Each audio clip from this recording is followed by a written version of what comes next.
Hey, what's going on, guys? It's your boy Nirmanon, and I'll be doing a gameplay commentary over some Call of Duty Black Ops 2. Throughout the commentary, I'll be focusing mainly about E3. I'll be talking about the advantages that it brings, and more or less just kind of dissecting information that's been revealed.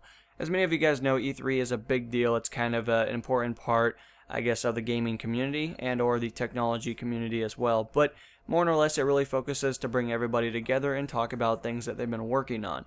Many of you guys know that there are video games trailers that are showcased. They show a little bit maybe multiplayer. Usually it's a lot of single player or just rendered out single clips and stuff like that. So nothing too crazy, but it gives us the hype ability. It allows us to predict what they'll be doing. And many people like to do things like that. That's kind of where the mind really sets itself into its personal, I guess, space. It allows you to really dream about things that'll be in video games. It allows you to understand or hopefully try to, configure selected components to make your own idea of what they'll be doing with the game. Not only for sure, we don't know exactly what's going to be in a game until it's actually physically within our console or our platform or whatever you're using to play the game. As time progresses, we'll probably look at it in a different perception. We'll realize that, it was cool at E3, we were really excited about it, and the more we played it, it's just another game. And that's kind of what they do. Call of Duty's infamous for that. Many of you guys probably are feeling that right now. When the game first came out, you were probably really excited. But as time progressed, maybe you're not so as excited. Battlefield can be the same thing. I've definitely went through my times with that, where you play the same game or the same mission so many times to the point where it's just kind of a standard day of living. Nothing too crazy. But when new games come out, they give you this different opinion. They really allow you to formulate your own opinion about what they'll do, how will they do it, how is this important. They ask you so many questions, and that's why your mind is so powerful, because it allows you to really be yourself and hopefully try to figure out things that maybe aren't important or maybe are really significant. That's just kind of what they do. But anyway, back onto the main subject matter. Trailers have a really good opinion of doing that, or they really try to bring you into games that maybe you're not too fluent with. I know I've been checking out a few trailers along the way besides the AAA ones like Battlefield 4, Call of Duty Ghost, Assassin's Creed Black Flag. Those will probably be games that I will buy day one. I'll probably beat many of them on the campaign side in the coming days after that. I did that with most of them. Multiplayer, many of you guys know that I master Call of Duty within probably about a month to 2 months, depending on how difficult it is. But, Black Ops 2 was definitely probably the fastest I've ever prestige mastered it. So that's a benefit, I guess, by itself. With that in mind, guys, Battlefield will be a little bit more of an extensive process. It's usually how it kind of formulates. It'll probably be something that takes me quite a while because, they like to really let you play the game. They want you to understand everything. They want you to be a part of the game or the community, I guess depending on how you want to put that. But I guess that'll take me quite a while unless they have completely changed their Kernel 100 status, but I don't imagine that'll probably be the case just because it's a good opportunity to have people play your game for about 400 to 500 hours or somewhere in there. I don't know how fast you guys got done, but anyway, besides the point. With that in mind, guys, Black Flag, look really forward to that. I love the Assassin's Creed franchise. They've done phenomenal. They always just surprise me so much every installment.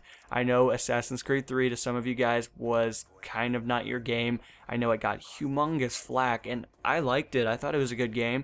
I didn't have too many problems with it. I know a lot of people are mad that supposedly they killed off the main character and they did all this thing that they didn't like, and just standard, I guess, criticism from video games, but I thought it was a good game, so I guess I enjoyed it. With that in mind, guys, other games like Watch Dogs has been released. That's a pretty cool game. I don't know if I'll get it, but we'll see. I mean, it would be a good playthrough video game, but as for just the real fundamentals of it, with my time being limited in some aspects, but it's freeing up more and more as time progresses. But I don't know, it'll be something. It'll be very interesting to see what this year has to offer, especially with the oh-so-famous console wars that will just come out of nowhere. That's always an interesting conversation to have with people because, if you're a PC guy, you probably don't care if you like Wii or anything like that. It's not a big deal to you. You kind of know where you stand and you understand how this stuff goes. But for the Xbox One and the PlayStation 4, there's a lot of flack on one side and there's a lot of respect on the other, but they're still both consoles. Not everything has been showcased, and that's why I'm trying to keep my opinion on the edge at the same expense. I don't want to be like, this is the console that I think is going to just outclass, because I could be wrong. I could be completely wrong. They could change, they could adapt, they could definitely switch a couple of things up before then, and if you watch the video later, it's not going to make a lot of sense. But more or less, the subjective matter is that I really want to define and let you guys know that, be honest with you guys, PlayStation 4 is looking very impressive. You know, I'm still probably going to buy them both. I have no reason not to buy them both because they're both going to be amazing pieces of hardware. Many of you guys know I have a PC. It's great. I love it. No problems with that. But I still like the console side of it. I like to be able to sit in a chair or on my bed or just anywhere. I don't have to be sitting at a computer desk the whole time having my wrist just absolutely kill me from the mat, you know, giving it like a quote-unquote rug burn or something of that equivalency. When you hold a controller, it's not that bad. I mean, granted, you don't have so many settings, you don't have all this cool stuff that PC has, but it's still a comforting factor. It's still something that gives you this ability to sit in a chair or somewhere that's commonly not maybe used in your household, or maybe it's more used depending on your situation. But for myself, I'm constantly at the computer, so it's nice to be able to just kind of relax and play a game that maybe is a little bit more relaxing in different aspects.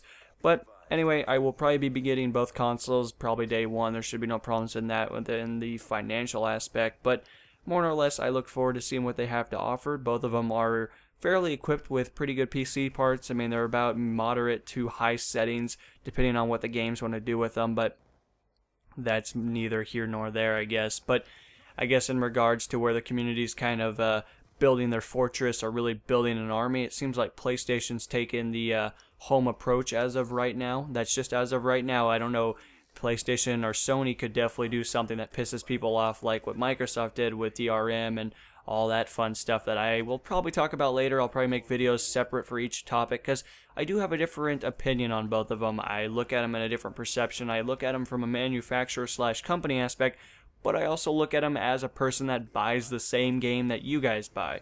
I understand both sides to it, and, you know, there is more information to be showcased, I guess, as time progresses, and hopefully I'll open your eyes to that. But more or less, guys, I look forward to buying both of them. I also look forward to playing with you guys. That's always the fun part. Obviously, I wouldn't keep doing YouTube if it wasn't fun or there wasn't an incentive to make videos. You know, even if there was only one of you guys watching, I'd still make them because guess what? I made videos for about a year with only like 5 viewers, so no big deal there. I'm used to not reaching this humongous aspect, but I do appreciate the guys there and girls, I guess, that do stick around and watch the videos one after another. It's always a good time. With that in mind, guys, what else has E3 offered? I mean, besides trailers, stuff like that. I mean, they've offered quite a bit of the live streaming ability. If you guys are not Battlefield people, maybe this won't exactly apply to you. But the Battlefield side has been doing a Twitch live stream on their homepage. I'm not sure about YouTube, so don't hold me to that. But anyway, social media has been taking over that. They've been showing live footage of multiplayer, which is phenomenal. Granted, it's on a PC, but you do have the ability to play with a controller that maybe you're more familiar with. They have that standing by on a different adapter setup and all that fun stuff, so that's pretty cool. But as in regards to really anything else related to the Battlefield scene, it looks crazy. I cannot wait to play it. I look forward to it. Obviously, I'll be buying it for PC just because, I mean, 64 players is kind of the main selling point for Battlefield.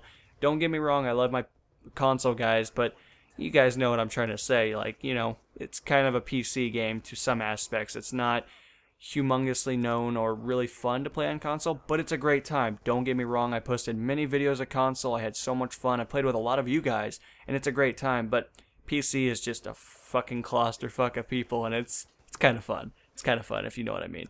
I'll show you guys gameplay sometime. I'm sure many of you are Battlefield guys that have probably seen gameplay. It's nothing crazy. This is nothing new of a game, but you guys get the main gist of how this stuff functions out.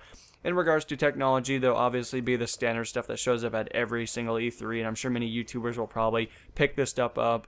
Companies will probably come to them offering them contracts and all that fun stuff. We'll see who offers and accepts those, but usually controllers are something that are, you know, fairly known. Many of you guys are probably familiar with companies that show up at E3 to showcase what technology they're currently working on. That can range from anything from controllers to keyboards to monitors, maybe. I'm not too sure on that. I would say gaming monitors because, you know, MLG is kind of a big deal in the gaming department. It's kind of where a lot of the people, you know, really focus on. There is MLG on pretty much all platforms that I'm aware of. PC, you know, you have the what is that game that all those PC guys play? StarCraft, I think that's right. League of Legends is pretty big. I don't know if those are like multiplayer, you know, as in the aspect of they play for MLG, but they're widely known games, and I couldn't imagine MLG passing up that opportunity for a profit. But Call of Duty has been in there. I'm not sure if it's too much anymore.